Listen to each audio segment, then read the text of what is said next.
चलो next question को देख लेते हैं। नेक्स्ट क्वेश्चन क्या कहता है, if under root 1 + 27/169 is equals to 1 + x/13 then the value of x is.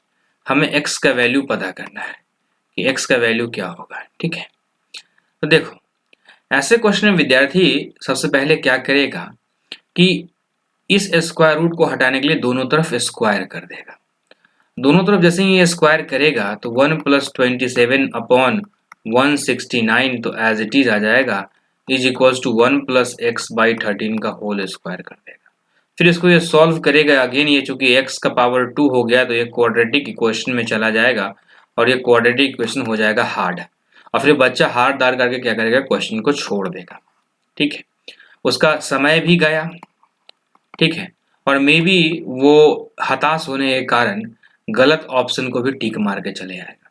तो ऐसे क्वेश्चन को बड़े आसानी से हमें सॉल्व करना है। सबसे पहले स्क्वायर रूट के अंदर में जो भी दिया रहे उसे आप क्या करो, सिंप्लीफाई करो। सिंप्लीफाई करने का मतलब क्या है कि एलसीएम वगैरह लेके सिंप्लीफाई करो। तो अगर मान लो इसको 1 + 27/169 इसे मैं क्या लिख सकता हूँ बताओ, 1/1 तो 1 और 169 का लघुत्तम समापवर्तक यानी एलसीएम 169 ही आएगा। तो 169 नीचे में हो गया, ऊपर में 1 × 169 यानी 169 + 27 आ जाएगा। इसको ऐड करके बताओ मुझे कितना आएगा। 169 में अगर आप 7 जोड़ते हो तो कितना आता है भैया, 176, और 20 जोड़ोगे तो 196।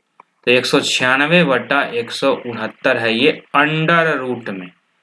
तो 196 का स्क्वायर रूट आपको पता है कि 14 होता है, और आपको ये भी पता है कि 169 का 13 होता है। तो ये वैल्यू आ गई 14/13 के बराबर। ऊपर में क्या है, इसके बराबर में क्या है, 1 + x/13। इसे भी सिंप्लीफाई कर दो। इसको क्या लिख सकते हैं, 13 + x/13। 13 तो बराबर है, यानी x की वैल्यू कितनी हो जाएगी, 1। यही हमारा आंसर हो जाएगा, इजी। ठीक है, देखो इसका हिंदी में भी दिया गया है अनुवाद। ठीक है, यहाँ पर तो होगा तो मैं आपको हिंदी इंग्लिश दोनों में ही पढ़ करके सुना दूंगा ताकि आपको कंफ्यूजन ना हो, लेकिन हम लोग कहीं एक जगह सॉल्व कर लेंगे। ठीक है, ओके। चलो दूसरा क्वेश्चन देखते हैं क्या कहता है दूसरा question. The product of the digits of a 2 digit number is 36। 2 digit का कोई नंबर है, उसका जो प्रोडक्ट है वो क्या है, 2 डिजिट ऑफ अ नंबर, हमें 2 डिजिट का कोई एक नंबर है, उसके 2 डिजिट का जो प्रोडक्ट है वो 36 है। If 45 is subtracted from the number then the digits interchange mutually the number is. तो चलो हिंदी में भी एक बार पढ़ लेते हैं। 2 अंकों की एक संख्या के अंकों का गुणनफल 36 है। तो 2 अंक, पहली बात क्या है, 2 अंकों की संख्या है, तो मान लेते हैं इसको कि एक्स वाई है। ठीक है, यानी ये डिजिट एक्स है और ये डिजिट वाई है, यूनिट डिजिट पे वाई है और 10th डिजिट पे एक्स है। ठीक है, यानी ओवरऑल ये नंबर क्या होगा, 10x + y होगा। गौर से देखो, यदि संख्या में से 45 घटा दिया जाए तो अंक आपस में बदल जाते हैं। तो अंक आपस में क्या होता है, बदल जाता है। यानी ये कहना ये चाहता है कि शुरू में पहला अगर देखोगे तो 2 अंकों की एक संख्या है, मान ले कि एक्स वाई का ये संख्या है। ठीक है, तो दोनों का गुणनफल यानी x × y जो है वो 36 के बराबर है। अब कह रहा है कि इस संख्या में से, संख्या यानी कि एक्स वाई, देखो एक्स वाई और x × y जो डॉट के साथ लिख रहे हैं उसमें अंतर है। x.y का मतलब क्या होगा कि x ये डिजिट है, लेट सपोज कि अगर 32 है तो 3 × 2 इज 36 के बराबर है। ठीक है, और xy लिख रहा हूं मतलब 32 के बराबर लिख रहा हूं यहाँ पे। ठीक है, तो xy में से अगर मैं 45 को घटा दूं, यदि संख्या में से 45 घटा दिया संख्या बदल जाएगा, यानी ये yx के बराबर हो जाएगा। तो इसे अब खोलते हैं, इस 32 को क्या लिख सकते हैं, 30 + 2, ये 32 लिखा गया है तो इसको 30 + 2 यानी कि 10x।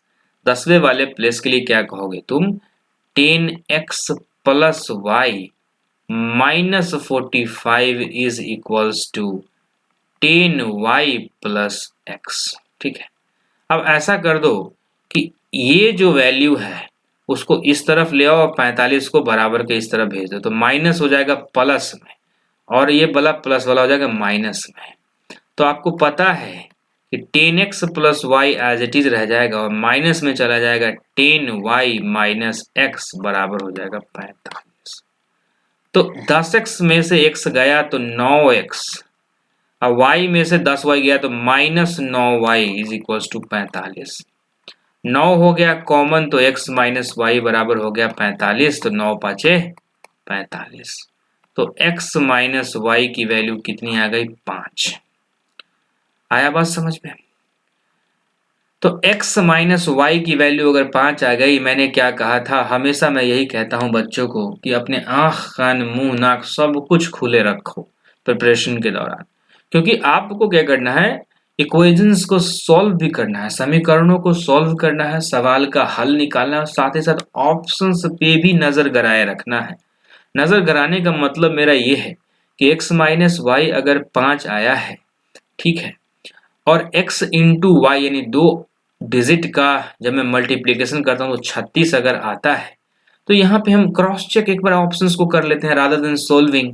सॉल्व करूंगा तो क्या हो जाएगा कि मान लो x equal to y plus 5 लिखूंगा, फिर यहाँ वैल्यू पुट करूंगा, अगेन ये क्वाड्रेटिक इक्वेशन बनेगा जो कि हार्ड हो जाएगा।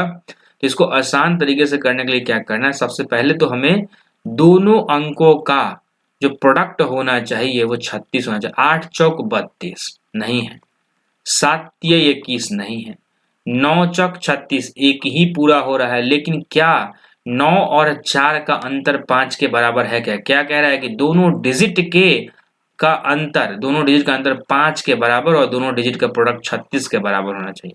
9 में से 4 जाएगा तो 5 आ जाएगा। हाँ है, ये भी फुलफिल कर रहा है, दोनों डिजिट का अंतर 5 है और दोनों डिजिट का जो प्रोडक्ट है वो 36 है, यानी यही आंसर हो जाएगा, काम खत्म है।